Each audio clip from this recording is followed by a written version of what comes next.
On May 26, 1940, Operation Dynamo began. Allied troops, mainly British and French, were surrounded near the port city of Dunkirk in northern France. Germany's rapid invasion through the Low Countries and the Ardennes had caught the Allies off guard.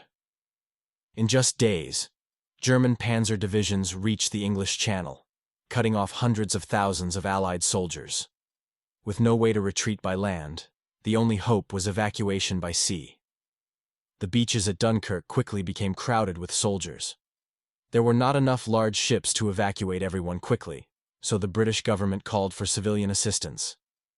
Over 800 boats, including fishing vessels, passenger ferries, and private yachts, were mobilized to cross the English Channel and help with the rescue.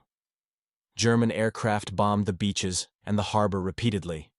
Smoke and fire filled the air, and soldiers waited in long lines with little cover.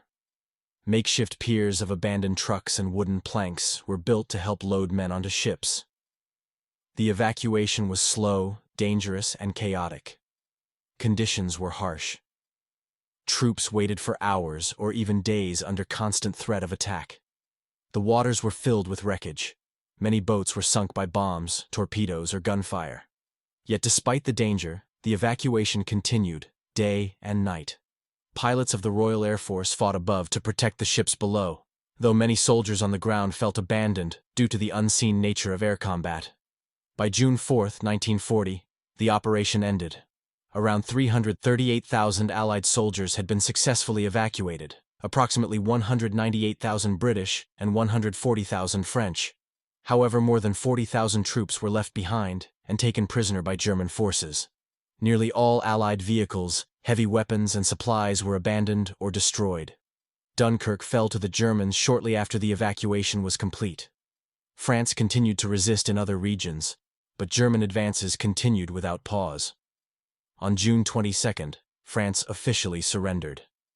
Britain, now alone in Western Europe, prepared for the possibility of invasion.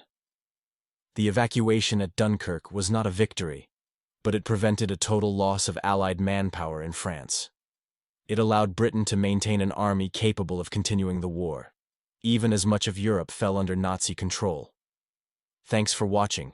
For more historical content, be sure to subscribe. And if you find this video informative and useful, don't forget to like.